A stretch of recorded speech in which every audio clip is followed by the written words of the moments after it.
بسم الله الرحمن الرحیم. اولو تانری ندیله انصاف علی هدایت هستم و برنامه 159 مهندسی جهل رو آغاز می کنم. در این 158 برنامه قبلی تلاش کردم که یک مقداری با تمدن فکری، مکتوب و احساساتی ترک ها، حتی تمدن تکنولوژیک و علمی، حالا فکری، در قالب فکری همین اینها جا میگیره، آشنا بشم و همچنین یک مقداری با زبان ترکی آشنا بشم. متاسفانه به خاطر اینکه در ایران و در بسیاری از کشورهایی که وجود داره اجازه نمیدن ترک‌ها به زبان خودشون درس بخونن، در نتیجه محروم از درک و فهم دقیق بعضی از کلمات ترکی و همچنین تلفظ اونها هستیم. هیچ تصوری از صدا و املای بعضی از کلمات در ذهن ما نیست، به خصوص در رشته های تخصصی، و این یکی از ضررهای بسیار سنگین مهندسی جهل و مهندسان جهل هستش. بریم بخش دانلود ببینیم که برای ما امروز به شانسمون کدوم کتاب ترکی قدیمی دستنوشته خطی چند صد ساله در میاد که اون رو بخوانیم. دیروز مناقب عاشق غریب ایل سنمه اخدخ لغت الانوار رو یه نگاهی بندازیم، خیلی کوچیک. من با آنکه با لغت ها زود خسته میشم من با جمله ها خیلی خوبم تا با لغت ها. در نتیجه یه نگاهی به این بندازیم و همچنین یک کتاب دیگر هم، کیفیت صوفیه، این هم جالب هست. کیفیت صوف، البته این کیفیت و صوف، این ببینیم حالا در مورد چی صحبت میکنه. اول بریم کتاب اولی رو ببینیم چی هست. نگاهی به ظاهر کتاب بندازیم، ببینیم که این ظاهر کتاب، میبینید که اصل جلد پارچه‌ای هستش و در وسط جلد یک کادر و این کادر سفید هست و اینجا لغت یه چیزی نوشته که من نمیتونم بخونم. حالا دوباره بعد برمیگردیم، شاید همین الان اینو بزرگش بکنیم ببینیم میشه خوند یا نه. نه نتونستم بخونم. این لغت رو هم خیلی جدید نوشتن بر روی اینجا، احتمال نمیدم که اورجینال و اصل باشه. خب میرسیم به این قسمت کتاب، صفحه جلد رو که باز میکنه، درون جلد یه چیزهایی نوشته، به نظر میاد فارسی باشه. مر خدا هست بود بی شراب، مرد خدا، احتمالا مرد خدا هست بود بی شراب، مرد خدا سیر لودنی کباب. سیر لودنی کباب شعر دیگه، حالا مثلا شعر فارسیه، مثلا مرد خدا قبله چی بود مرد خدا نیست زمین. مرد خدا احتمالا ایست باشه، مرد خدا ایست زمین. مرد خدا را نبود کفر دین، مرد خدا را چه خطا چه صوب. همینجوری یه چیزایی پشت. البته گفته یا حضرت مولانا چی؟ یا حضرت مولانا من کل وجوه اولا. حالا اینم چی هست؟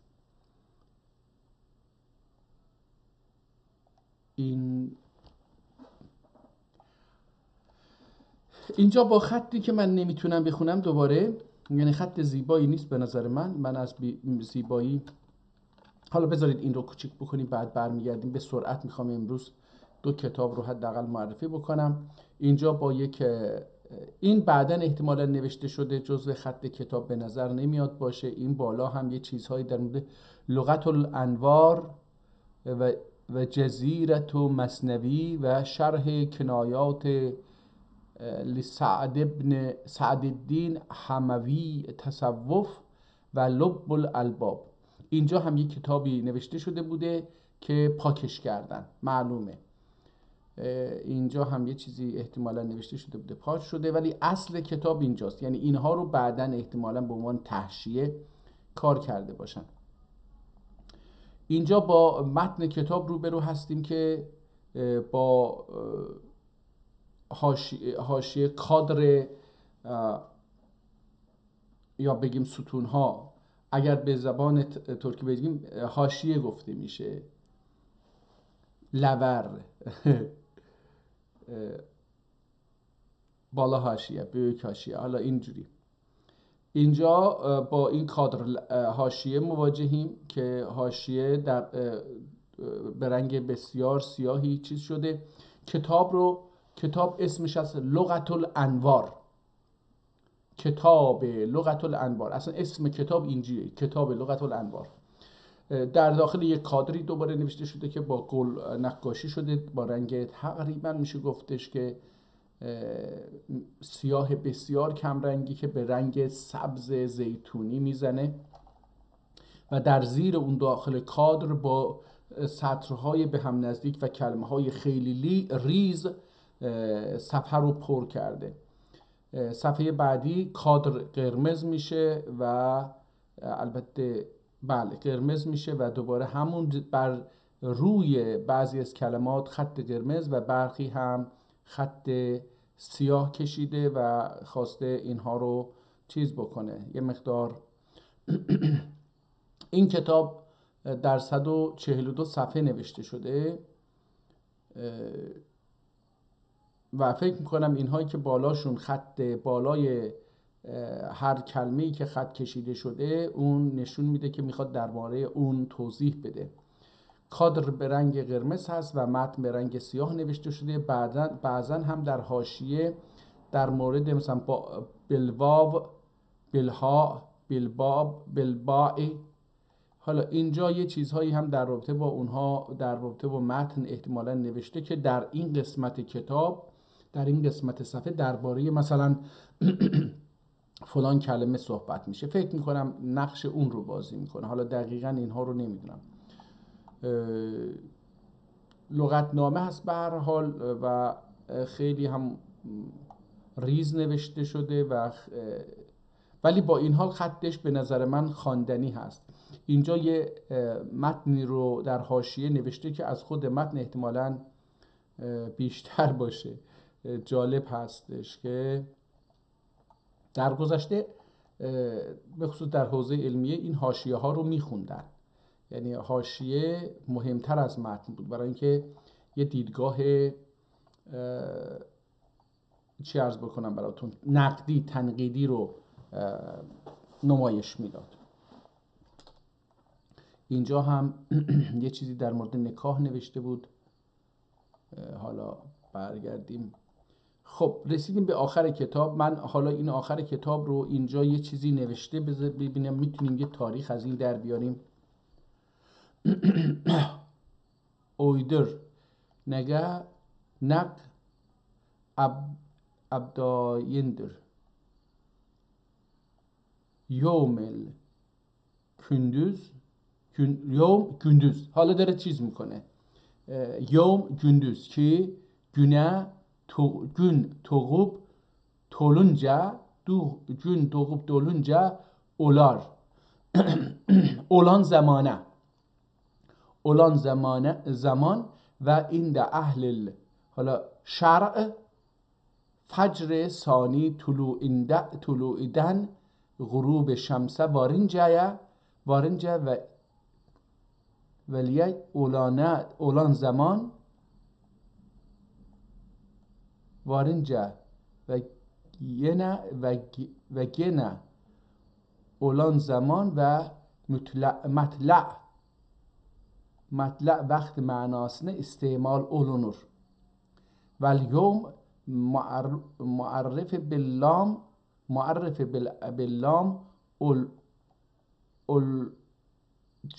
olunca bu gün ve yemektir. جمعی ایام gelir و اطرا. حالا میخواستم اینجا تاریخ بخونم، این فعلا در اینجا تاریخ اینجا هستش. گفته که همینجا رو میخواستیم به اینجا برسیم، یه چیزی به ایام الله ای عقوبات الله چی حالا اینجا هستش تعالی yüzünde son gün demektir. Ne kim düşünce tahiyyede ve yemek olduğu gibi ve saatte ol, saatte demektir ve nazr ol senesinde demektir. حالا اینا یه چیزایی رو میخونم. پنجشنبه gün ol عدد ایام سبعدür. Yevmül isneyn دوشنبه günü. Gün yevmül selas سه‌شنبه. من اینها رو فکر کردم تاریخه. gün yevmül erbaa çarşamba gün. Cem'i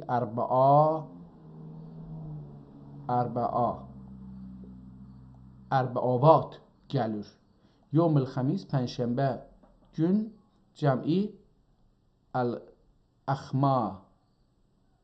Hamis اخسا olacaqdı ehtimal. Akhsa gəlir və axməsa gəlir və axməsət gəlir. Yevmül cümə gün. Yevmül səbt şənbə gün. Ahz əyyam əsbu'dur.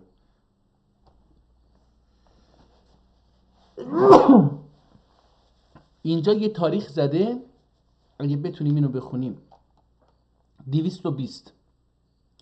احتمال میدم که 1220 باشه، احتمال میدم، ولی کامل مشخص نیست. در زیر هم اومده در مورد فصل‌های چیزایی نوشته. من بله احتمال میدم که این 1220 باشه این کتاب. خب برگردیم اول کتاب. حالا اینجا یه مقدار وقت صرف کردیم که این تاریخ رو پیدا بکنیم. تاریخ نبوده، لغت ظاهرا از عربی به ترکی، یعنی عربی رو آموزش میده در اصل.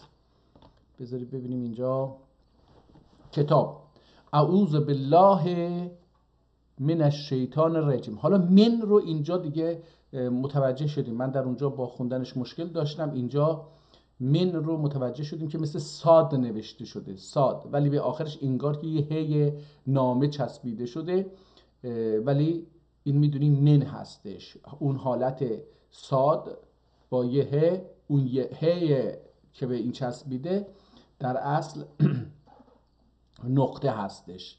اعوذ بالله من الشیطان الرجیم بسم الله الرحمن الرحیم با یه فاصله.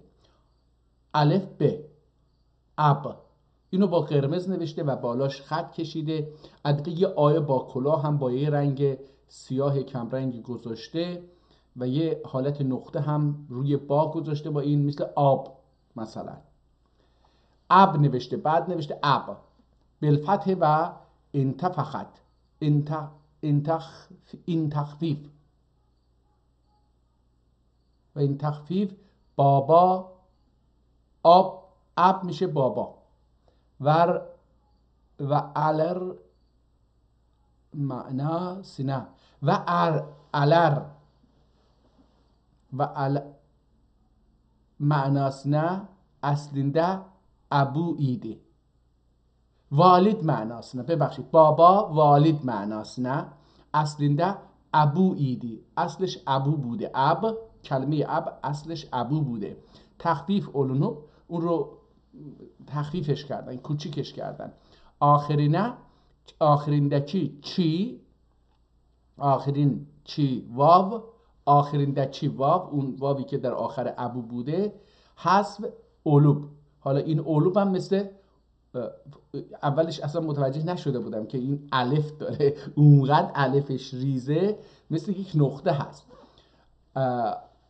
او حالا این لوب رو ببینید چجوری نوشته، مثل هی حسن و ب، ولی این ظاهرا الف واو ه واو و ببخشید لامه که مثل ه شده، اینجوری یه دایر نیم دایره زده و بعد واو از داخل اون مثل چشم شده حالا و ب. اولوب تنبیه سنن، اولوب احتمالا تنبیه باشه یا تکینه.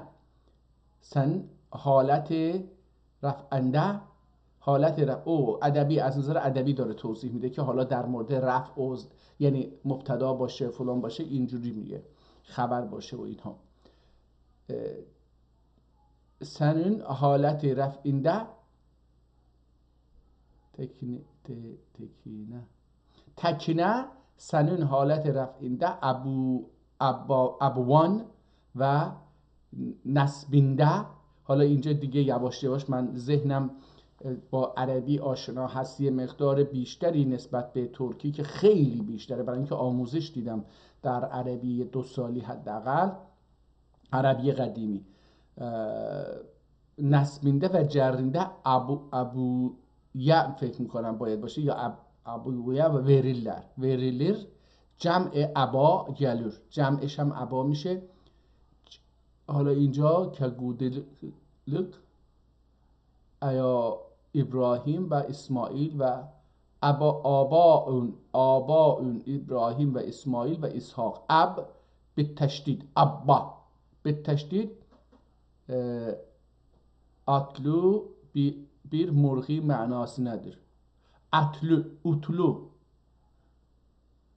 یا اتلو. حالا اینو میخوام ببینم قاف بخونیم، نون بخونیم، چی بخونیم. حالا معمولا اینو اطلق bir مرغی معناست، مرئی معناست، نه گلوره. چگولیهی تعالی احتمالا باشه معناست، نه چگولیهی تعالی و ابا متاعا بکم و لانعامکم و حاضر. حالا این دیگه لغت دیگه، من با لغت یه مقدار عرض کردم اول کتاب مشکل دارم. ابتع کلمه تأکید در جمیع معناس ندر، معناس نه.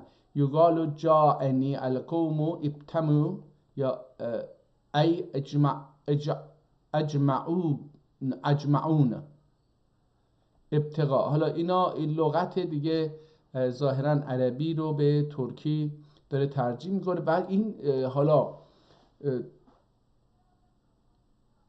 اتهام به تشدید تا تهمتلو اولور. اتهام با تشدید ت به معنی تهمتل اولور. ایتاین یا اتیان کلمن مجیع معناسنه، گلمک مجیع معناسنه. اتیان به معنی آمدن، به معنی مجیع، عربیش هم نوشته دوباره. و هو اسم فعل رجل الذی وتی امرأته. حالا اینم به بازنش رابطه برقرار میکنه. تخصصیه و من واقعیت بخواد چون معنی رو خیلی چیز با کلمات رابطه خوبی ندارم خیلی نمیخوام. احرام، حرام قلمق. تحریم معناس نه. احراس bir heyvani bir heyvan üzerine süren, sürmen, birbirini ısırma için, ısırmak için. سگبازی هستش که حیوان ها رو به همدیگه کوشکورماخ میکنن. حالا کوشکورماخ چیه نمیدونم. حیوان ها رو برای 2 تا سگ رو به جان هم میندازن. این در توش کوشکورماخ هستش، نمیدونم اونجا فارسی چی هست. یعنی یه جوری اینا رو تحریک میکنن که اون یکی رو بزنه با صدای بلند با یه چیزی. اینها همدیگه رو ısırmak için یعنی همدیگه رو گاز بگیرن. این یک نوع الان متاسفانه در بعضی از کشورها احراس به یک بازی سرگرمی یا یک مسابقه است که برای انسان‌ها پول ایجاد میکنه. بریم ببینیم که آیا میتونیم یکی 2 صفحه دیگر هم از کتاب همینجوری چند تا کلمه رو ببینیم میتونیم بخونیم یا نه. حشش و حشش و حشیش، این دوتا گوری اوت، گوری اوت، هشش، هشش، هشیش، هر دوتا به معنی گورو اوت، علف خشکه. و بلغور کی بغدادیده اولور. و یک نوع بلغور، بلغور هم البته بلغور نیست، بلغوره، بلغور، بولماخ، بلغور که بغدادیده اولور در بغداد هستش. حالا بلغور چی هست؟ بلغور گندم رو میشورن نرمالش، یه نیم پز میکنن تو آب جوش و بعد این رو میذارن جلوی آفتاب خشک میشه. این رو بعد میارن میخوان آرد بکنن ولی آرد نمیکنن، نیم شکسته میکنن. ممکنه یک گندم به اندازی که دلشون میخواد، ممکنه 2 نیم بشه، ممکنه 4-5 نیم بشه و این رو میپزن. یه غذای بسیار خوبی ازش میسازن که در ترکیه امروزی، قدیم من یادمه ما هم که بچه بودیم میخوردیم این رو، حداقل ماهی یه بار یا یه هفته یه بار اینا میخوردیم. ولی وقتی به تبریز اومدیم دیگه این غذا خورده نشد، یادم نمیاد که تو تبریز خورده باشیم. از 8 سالگی به بعد نخوردیم این رو. بسیاری از غذاهایی که ما داریم شبیهش رو خیلی میخوریم. مثلا ماکارونی همون چیزی هستش که ما بهش میگیم اریشته، رشته، که دستی تو خانوادهمون پدر مادرهامون معمولا این رو، یا مادر بزرگامون خمیر رو آماده میکردن و بعد این رو با چاقو میبریدن نازک نازک، خشکش میکردن جلوی آفتاب و این رو باهاش غذا درست میکردن. امروز بهش ماکارونی گفته میشه، ولی چون ماکارونی اینها ایتالیایی ها غیره الان یه مقدار خوشگلتر درست میشه، با دستگاه درست میشه، مادر بزرگ درست نمیکنه دیگه، خیلی اونو میخوریم. اما ارشته یا رشته رو دیگه نمیخوریم. چرا؟ به خاطر اینکه ما غربی شدیم، ما مصرف کننده شدیم. از دوره رضا شاه به بعد اومدن ما رو به مصرف کننده تبدیل کردن و ما به محصولات خودمون با چشم خار داریم نگاه میکنیم. همین ارشته رو اگه داخل ماشین بذارید و این رو صاف بیاره بیرون یا گرد بیاره بیرون، همین ارشته میشه که اینا دارن میدن. ولی خب ما اون چیزی که برای خودمونه اون رو حقیر میبینیم. خب الها بابها حراج و حرجه، یوالنمک، یوالنمک، حراج و حرجه، یوالنمک و تابع المک. حالا چرا لغت رو نمیدونم؟ برای اینکه من تو زبان ترکی بسیار ضعیفم، به اندازه صفر زبان ترکی من. در نتیجه من لغت ها رو معنیش رو نمیدونم، میمونم تو گل میفتم دیگه. مثلا حالا یوارلم، این یوارلنمخ چی هستش و تابع المخ، حالا تابع المخ رو میتونم بفهمم ولی چیز دهور، دوشمک یا دوشمک، دوشمک احتمالا باشه، دهور، دوشمک. و یا یمور، بط معناس نه، یا یمق بط معناس نه، یا نمیدونم این بط معمولا چیه اینجوری. برای همین اینها رو نمیتونم بخونم. بریم که کتاب دیگر رو ببینیم. کیفیت صوف نوشته. بذارید ببینیم این کتاب، اول جلد کتاب، وضعیت ظاهری کتاب رو ببینیم که در چه وضعیتی هست. این وضعیت کتاب هست. جلد رو باز کرده، ما الان جلد رو میبینیم. در صفحه اول کتاب در است. اینجا گفته که هر صفحه 17 سطر داره و اینجا یه چیزی نوشته که 27 تا، این نمیدونم یعنی چی. اینجا با مهر واقف مواجهیم که وقف الکتاب رو میتونیم بفهمیم. اینجا هم اسمشه، اینجا کتابخانه سلیمانیه هست و اینجا داخل یک حاشیه، تحشیه بگیم، حاشیه عبارت از 4 تا خط سیاه که داخلشون رنگ طلایی شده و در بالای این کتاب، بالای بسم الله الرحمن الرحیم، اطراف بسم الله یه حالت زیتون، برگ زیتونی نقاشی شده. زیتون نیست ولی یه چیزی شبیه اون. ولی در داخل کادر بالای چیز همون دوره عثمانی، اون نقاشی که مثل یک گنبد یک جایی هستش و بالاش هم انگار که از روی گنبد یک سبزی هایی رشد کرده به طرف آسمان، همون نقاشی رو میبینیم. بعد در حاشیه که برای حاشیه که نویسی کتاب خیلی وقت گذاشته. ظاهرا کتاب از شیرازه پاره شده و این سیاهی که در وسط 2 صفحه میبینیم این پاره شده و ما پشت کتاب رو، پشت شیرازه کتاب رو میبینیم. در نتیجه باعث شده کتاب کج دیده بشه. در صفحه بعدی اون پارگی صفحه اول دیگه دیده نمیشه، در صفحات بعدی هم دیده نمیشه. در اینجا میرسیم به یه جایی که یه شعر نوشته و این شعرها رو با کادر از هم جدا کرده. در بعضی از کلمات عربی رو بالاش خط قرمز کشیده، در جملات و کلمات رو البته اینجوری بگیم بهتره. خطش بسیار زیباست برای اینکه من میتونم این رو به راحتی بخونم، برعکس کتاب قبلی لغت که توانایی خوندنش رو به خاطر عجز در لغت، حالا اینجا کلمه فاعجز الخلائق، اینجا رو اینو دیدم اون عجز رو گفتم، به خاطر عجز من در داشتن حافظه ای از لغات نوشته و صدای لغات ترکی، در نتیجه ازش دور شدم.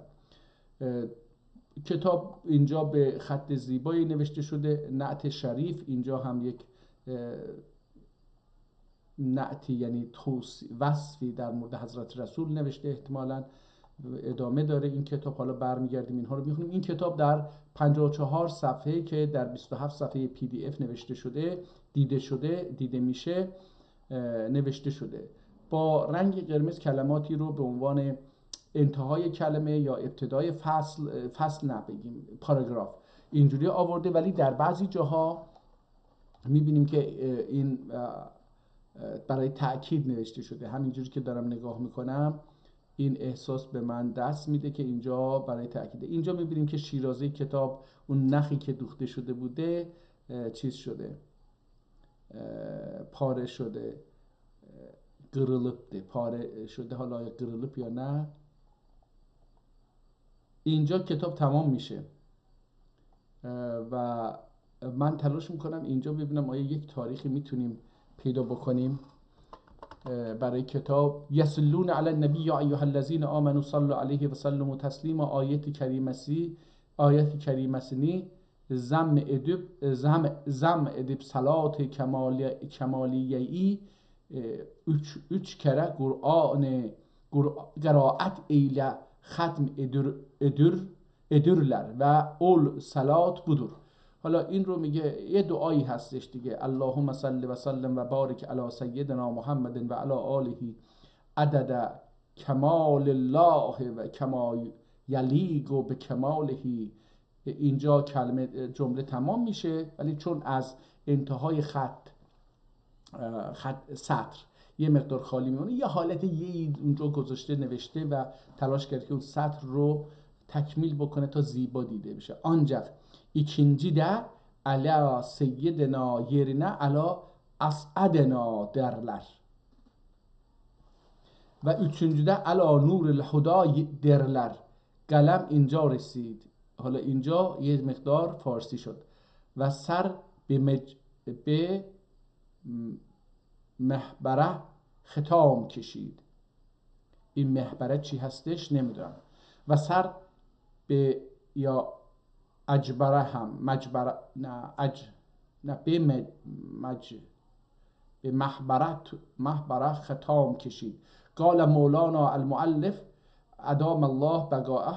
حالا این کلمه، این جمله که اینجا قال مولانا المؤلف، این نشون میده که این کلماتی که گفتیم توضیح نمیدونم روش خط قرمز کشیده که اصل فلان، این یک کتاب دیگری هست به عربی که یه آدمی اونها رو تشریح میکنه، لذا با خط قرمز مینویسه یا بر بالاشون خط مینویسه، خط قرمز میکشه یا که نشون بده اصل کتابه. پس اینجا با 2 کتاب مواجهیم، یه اصل کتاب و یک شرح بر اصل کتاب. اینجا اینو متوجه میشیم که حالا برمیگردیم اینو ببینیم. قال مولانا المؤلف ادام الله بقاءه و علی رگاه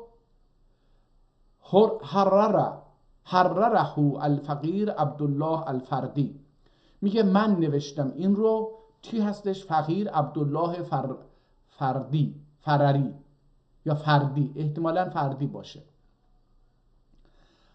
عبدالله فردی این کتاب رو نوشت. النقشبندی الخالدی المحمدی المجدی القادری السهروردی الکبروی الچشتی المتبرک بالشعزلی و البکری قدس الله تعالی اسرارها لها و کسر اتباعها و موالیها.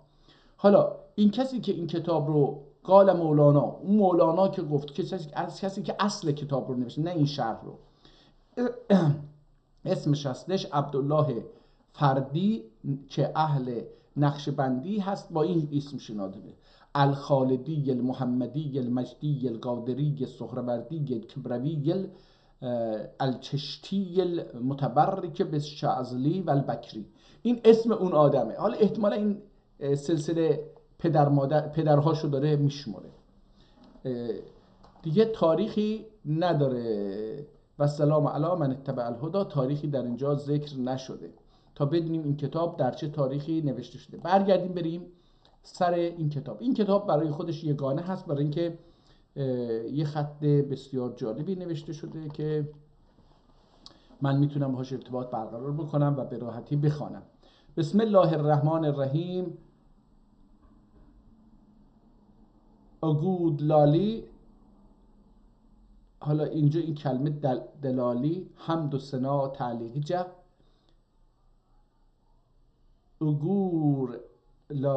اگود لالی این چی هست، چه معنی میده نمیدونم. عربی که به نظرم عربی میاد ولی با این نوشته شده، ولی نمیدونم، حتی عربیش هم نمیدونم، چون که لالی اینجا ترکی، کلمه ترکی است. اگود لالی نمیدونم. حمد و ثنا و تعلیقی جه، تاج عرش معلای حضرت کبریا و نگود، همون اگود اینجا نگود شد، یعنی هم وزن اومد. اون اگود عقد، اگود لالی اینم نگود معالی. اون لعالی هستش حالا اگود لعالی. اگود عقد، از کلمه عقد به معنی گره، اگود جمع عقد هستش. اگود لعالی حمد و ثنا تعلیقی جه، تاج عرش معلای حضرت کبریا و نگود نقده، نگود معالی، اینم از اون لعالی بود، این معالی.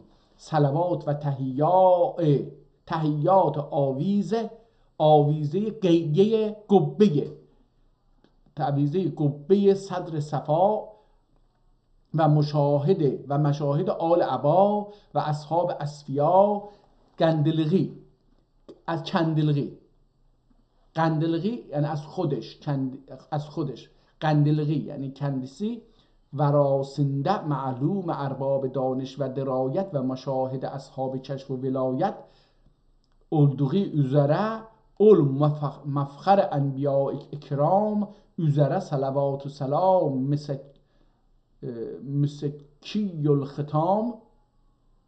مسکی الختام ایلمک افضل قربات و اکمل مناسبات و اجل عبادات دن. اولدغی هم رتبه بدیهیات دن اولمشتر. نتکم کتاب کریم دلیل ناطق و سنن. حالا اینجا یه کتابی رو داره اسمش رو میذاره. نتکم کتاب کریم دلیل ناطق و سنن نبی عظیم برهان صادق در. منظورش قرآنه.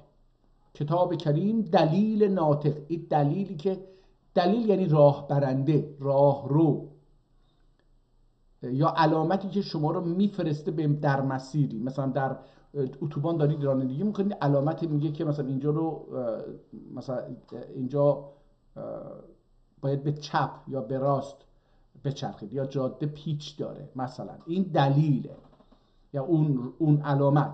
میگه که قرآن، کتاب کریم دلیل ناطق یعنی خودش سخن میگه قرآن، و سنن نبی عظیم، همچنین سنت ها و نبی عظیم برهان صادق. اینا هر دوتا برهان صادق هستند.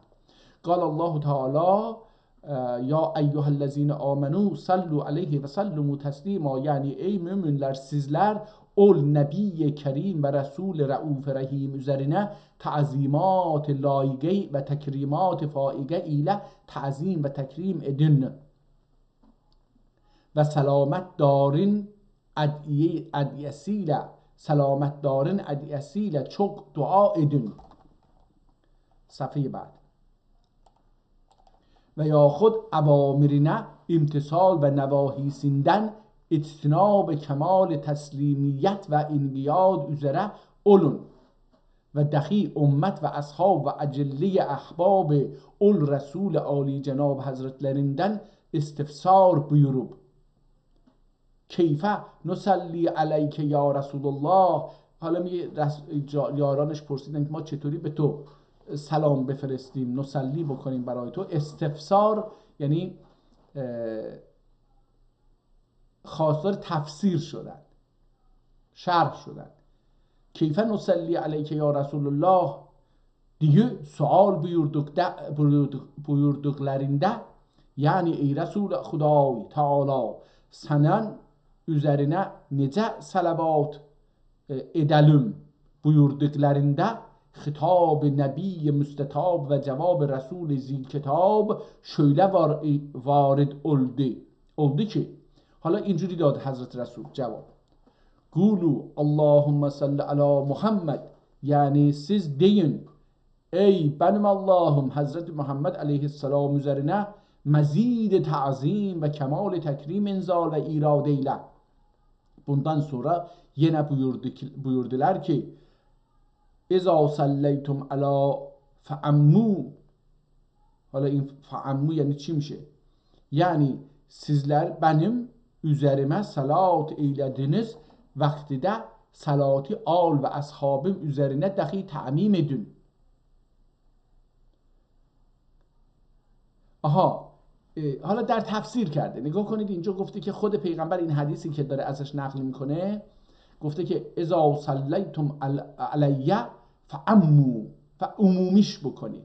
داره تفسیر میده یعنی sizler benim üzerime salat ettiniz vaktide salati آل و اصحابم üzerine. حالا این داره تفسیر میکنه دیگه، نظر خودشه، پیغمبر نگفته این رو، اون گفته عمومی بکنید. مثلا میشه گفت علی المسلمین، علی المؤمنین، علی الملائکه، مثلا میشه اینها رو هم گفت. چرا رفت گفته که برای اصحاب و آلش باشه؟ اینجا sizler benim üzerime salat ettiğiniz vaktide salati al ve ashabım üzerine dahi ta'mim edin. Pas Resul-i Ekrem ve Nebi Muhterem sallallahu aleyhi ve sellem üzerine salavat eylemek asah mezhep üzere bir mümin ömründe bir kere demek farz ve zikr olunduğu mecliste bir kere demek vacib ve namazide آخر قعده de tahiyyatından sonra demek sünnet ve her bar zikr olundukça demek müstehab oldu. حالا دیگه بذارید ببینیم میتونیم یک کلمه یه جایی ببینیم که این چی داره. خب اینجا یه چیزایی مثل این که میگه بذارید من اینو بخونم برای اینکه این دو صفحه بعدی رو هم به سرعت بخونم، برای اینکه یه چیزی دیدم اینجا به نظرم جالب اومد. و آل و اصحابی دخی اتباع ایلمک سنت سلف صالحین و داب خلف فالحین المشتور. حالا اینجا کلمات عربی رو دیگه اصلا بعضیش خیلی چیزه.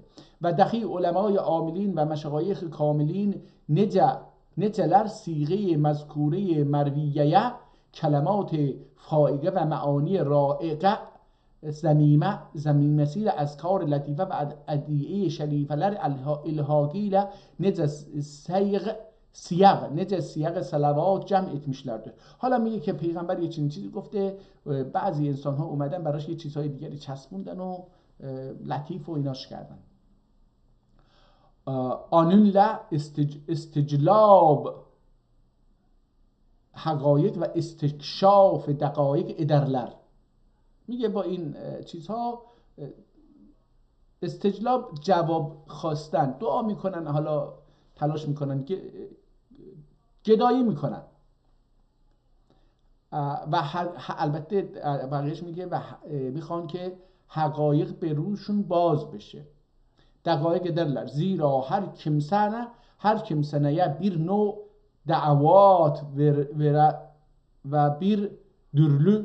davat ve bir dürlü münacat ile indifa görüp ve incilay قلوب حاصل olur. İncila همون جلا کلمه از کلمه جلا ساخته شده.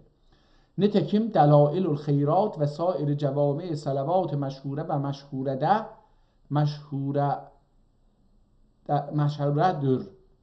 خصوصا اول جملeden صلات مششیه یا مشیشیه.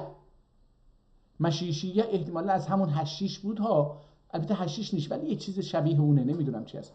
مشیشیه دمکله معروف اولان صیغه جامعه کی مشهور آفاق و قطب علل اطلاق عمده اصحاب طریقت و زبده ارباب حقیقت شیخ علی ابن عبدالله الجبار الحسینی معروف به ابی الحسن الشاذلی hazretlerinin şeyh طریقت و پیر حقیقی olan عالم ربانی و عارف حقانی şeyh عبدالسلام ابن مشیش hazretlerinin ملهم غیب و ملکی من عند الله تعالی بلا ریب olan تعلیف عجیب و ترکیب غریبلeridir ki حقا ki قرائتنا احتمالا قرائتنا دوام و تلاوتini التزام edenler nece عوارف بهیه.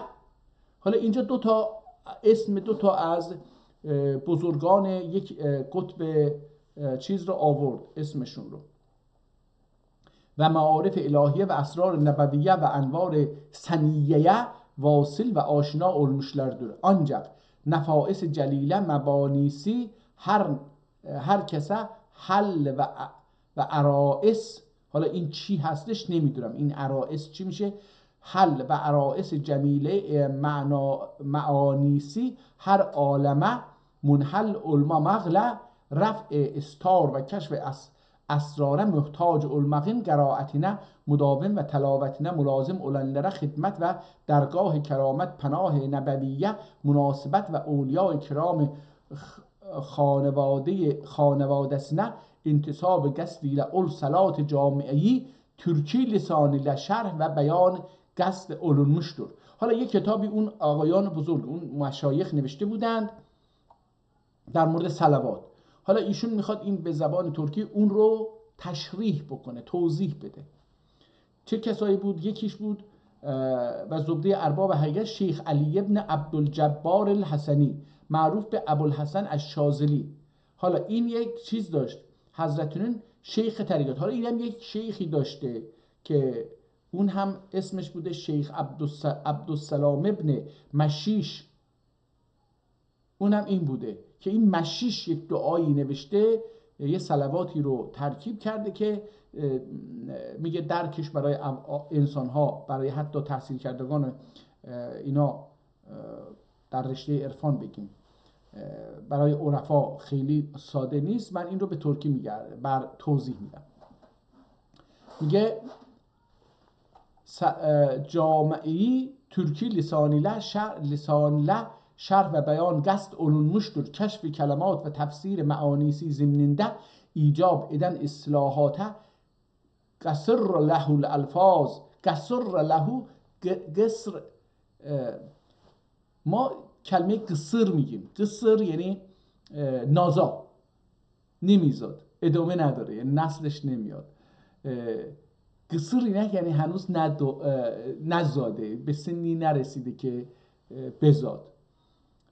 یا مثلا میگن فلان خانم قصرده، یعنی نازاست، نمیزاد، یعنی نزاییده، نه اینکه نمیزاد، نمیدونن که میزاد در آینده اینا، ولی میگن که این قصرده. قصر یعنی ناقص، کوتاه. اینجوری اینجا میگه که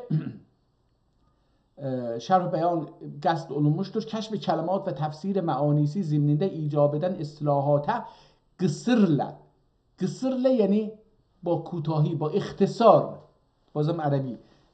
چون حالا میخوام ترکی بگم، کلمات نیست برای اینکه ترکی یاد نگرفتم که میخوام بگم جمع و جور، نه اینم عربیه.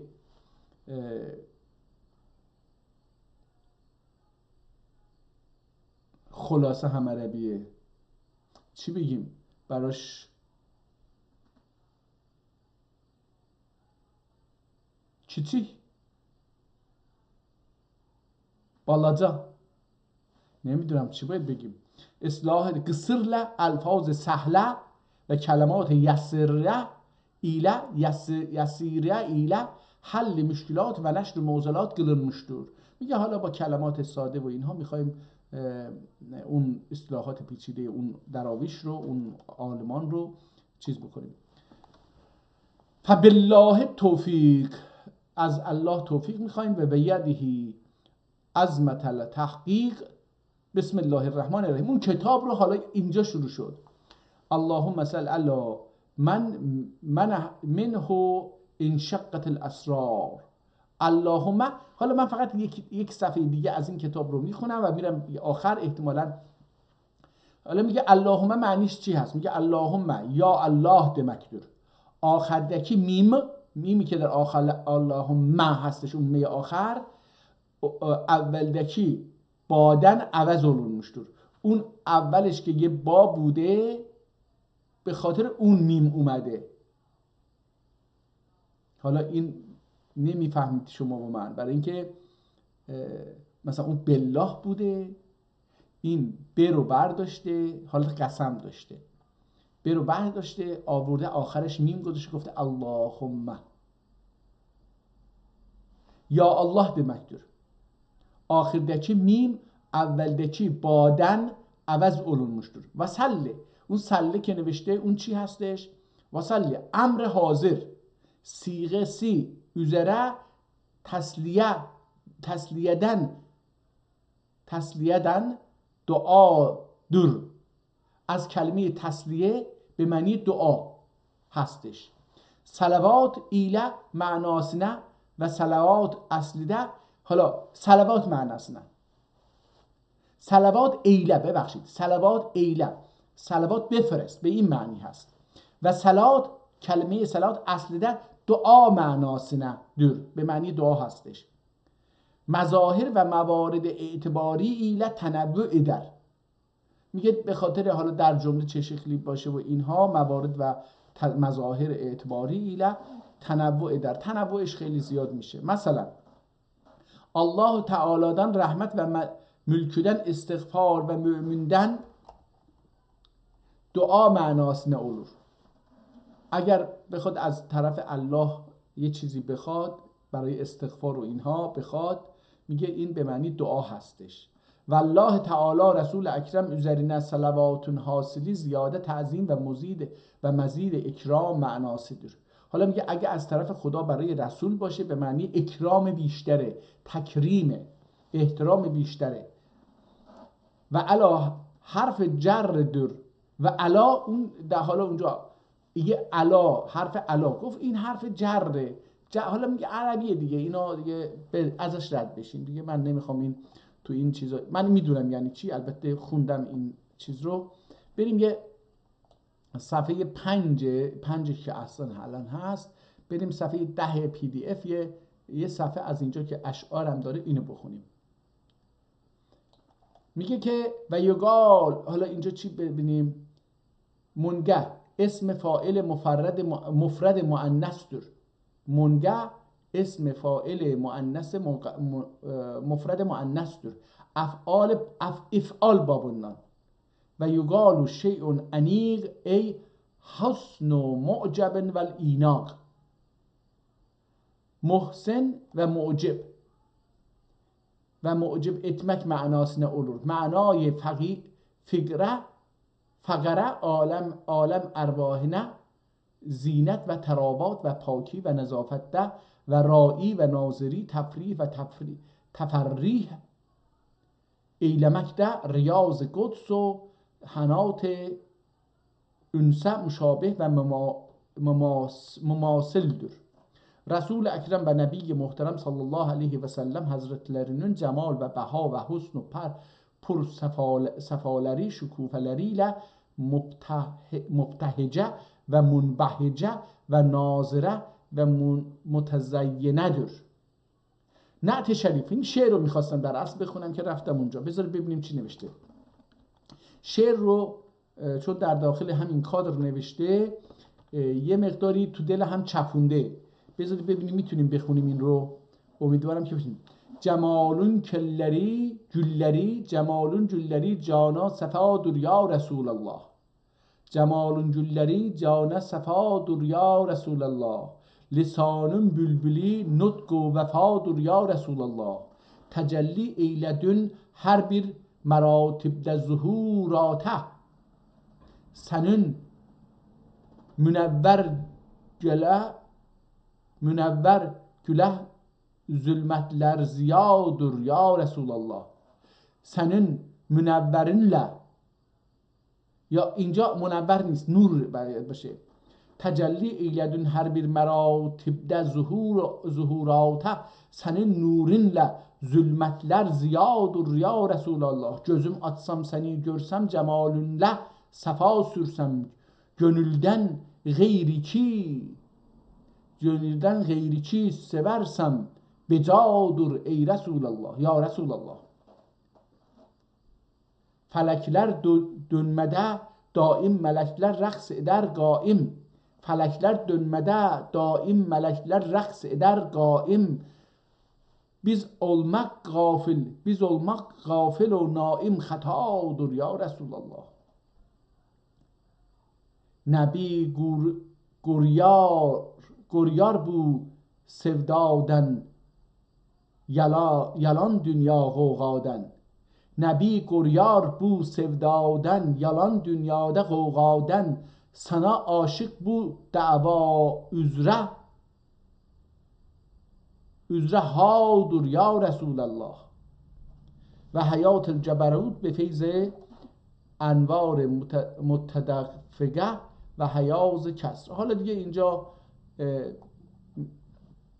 میره و یه توضیحات دیگری میده که بریم صفحه 20 کتاب رو ببینیم. صفحه 15 صفحه هم از صفحه 15 یه مقدار بخونیم. Ve bunların gayri ki kütüb-i ahlakıda mezkurdur. Ve bunların cümlesinin kemali devam ubudiyettir ki o ol dahi huzur ma'allahdır. Ma'allahdır yani با پیوسته به خداست، به الله هستش. حالا اینجا یک کلمه نوشته که بازم نمیدونم چیه. فتر اللسان و عظیمنده تشت ذات حقون انوار بی نهایت. حالا اینجا دیگه کلمات رو واقعا میتونم بخونم ولی عربی هم هست، اونم خیلی سخته دیگه. فتر اللسانی و عظیمنده تشتز ذات حقن انوار بی نهایسنده استهلاک و ماسوا دینلان نسندن ظهول و بیشعورلک طریقیل. پس شیخون نتیجه کلامی، پس اینجا شیخون نتیجه کلامی و نبی رسول اکرم صلی الله علیه و سلم متحقق الدغی دوام عبودیت لامور دینیه تبعیتم جهتیل متحقق و ثابت ایلد دمک اولور و دخی مفاخر لجال هر نقدر nefsinde makbul nesneler ise de onlarla mufakiret derece همون درجه اعتباردن ساکتtir. خب بریم صفحه 20 کتاب، یک چند سطر از اینجا ببینیم چی میگه. و انوار بی نهایه دریالرینه و ان شلنی من اوحال التوحید. حالا این چی میشه؟ ve dahi beni tevhid bataklarından batak همون batlak beni tevhid bataklarından ihraç eyle ve نشل یشمش. حالا این نشل یشمش یعنی چی نمیدونم. و نشل یشمش آتی çölmekten çıkarmak manasına. Ati çölmekten neşleşmiş. Yani çi neşleşmiş? Neşleşmiş.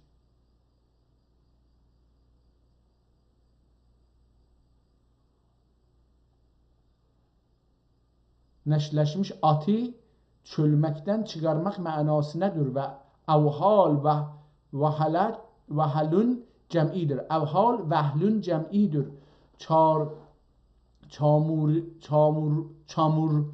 çamur ve batak.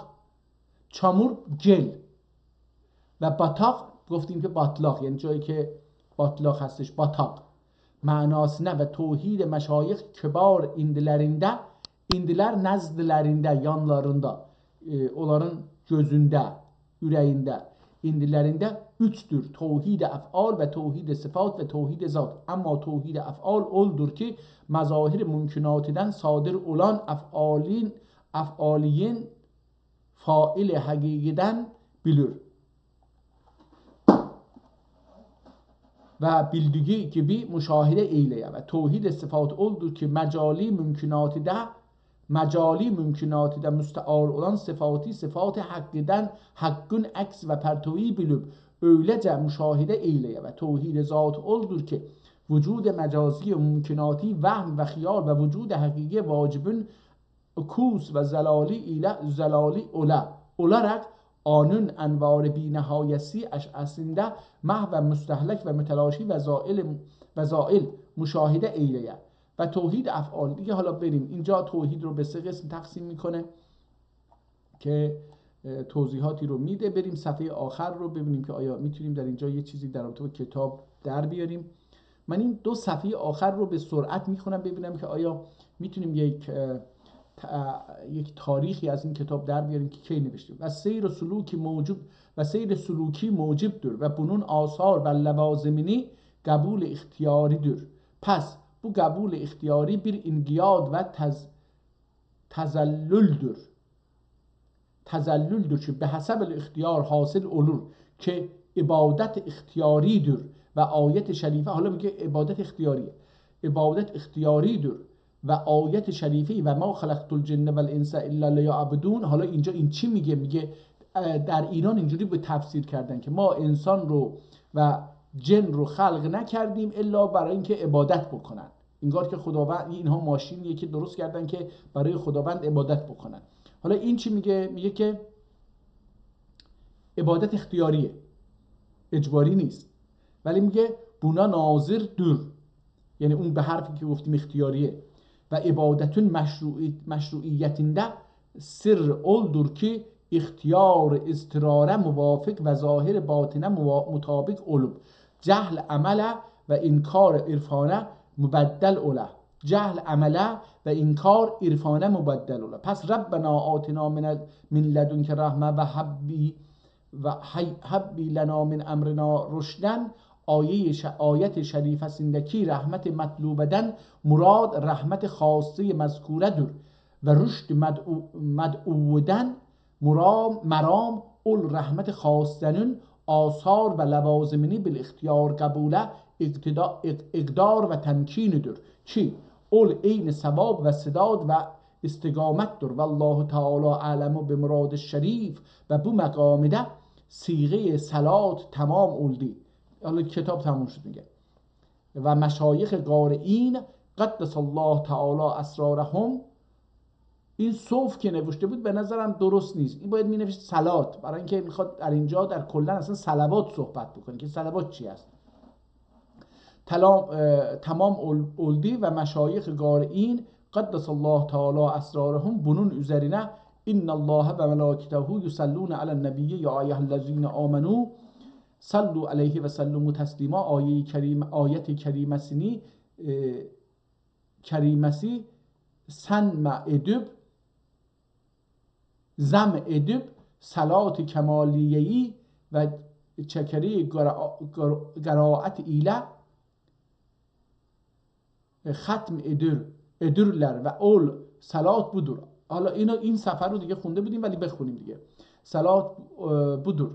اللهم صل و سلم و بارک علی سیدنا محمد و علی آله عدد کمال الله و کما یلیق به کماله ancak ikincide ala seyyidina yerine ala es'adina derler ve üçüncüde ala nurul huda derler. قلم اینجا رسید و سر به محبره ختام کشید. حالا این محبره هستش چی هستش نمیدونم. قال مولانا المؤلف ادام الله بقاءه و علا رقاه حرره الفقیر عبدالله الفردی النقشبندی الخالدی المحمدی المجدی القادری سهروردی البکروی الچشتی المتبرک بالشاذلی و البکری قدس الله تعالی اسرارها لیها و کسر اتباعها و اموالها و السلام علی من اتبع الهدی. کتاب تمام شد بدون تاریخ. خب من فکر میکنم که الان ساعت 11 و خورده ای هستش. همین کافیه. کتاب امروز با دو کتاب مواجه شدیم. کتاب اول کتاب بسیار سختیه برای اینکه من با زبان ترکی آشنایی ندارم. در نتیجه بعضی از کلمات رو چون لغتنامه کلا مربوط به کلماته، در جمله هم به کار برده نمیشه که آدم معنیش رو بفهمه. درچه توضیحاتی میده که چی هست ولی کافی نیست به نظر من. در نتیجه از خوندن اون صرف نظر کردیم جزئی کوتاه، ولی برای دوستانی که بخوان با لغت کار بکنن به نظرم کتاب بسیار خوبیه. زبان عربی رو به زبان ترکی ترجمه میکنه، لغت‌های عربی رو به لغت‌های ترکی ترجمه میکنه. در اصل میتونیم از طریق این کتاب بفهمیم که معادل کلمات عربی در زبان ترکی چه کلماتی هستش. اینجاش که خیلی مهمه و بی‌نظیر از این معنا، چون که زبان عربی زبان بسیار قدرتمندیه و اگر هر زبانی که بتونه برای کلمات عربی کلمات معادلی رو بسازه ساخته باشه این قدرت اون زبان رو میرسونه و معلومه که بیشتر و قدرتمندتر از زبان عربی هست. اینجاش هم خیلی مهمه. کتاب دوم مربوط به عرفان بود و در رابطه با حضرت رسول و صلوات برای حضرت رسول، معنی صلوات رو کار میکرده و اینها که تاریخی هم نداره ولی نویسنده ها رو متوجه شدیم. 3 نفر در نوشتن این کتاب نقش داشتن که اسم هر 3 نفر رو هم خواندیم. همینجا کافی هست. 1 ساعت و 3 دقیقه و امیدواریم که الله توفیقی بده در روز دیگری با یک کتاب ترکی قدیمی دستنویس خطی منحصر به فردی که مثل اثر انگشت هر آدمی منحصر به فرده، اثر خطیش هم منحصر به فرده، آشنا بشیم و بتونیم در زیر سایه، در زیر نور اینها، نه در سایه، در زیر نور چنین کتاب‌هایی بتونیم در زندان مهندسان جهل و مهندسی جهل شکاف ایجاد بکنیم و بتونیم از نور بیرون از این استفاده بکنیم و آشنا بشیم و بتونیم خودمون به انفجار نور و دانش و آگاهی تبدیل بشیم و این زندان رو منفجر بکنیم و ازش بیرون بپریم و در جهان بیرون از زندان جهل بتونیم آزادی رو حس بکنیم.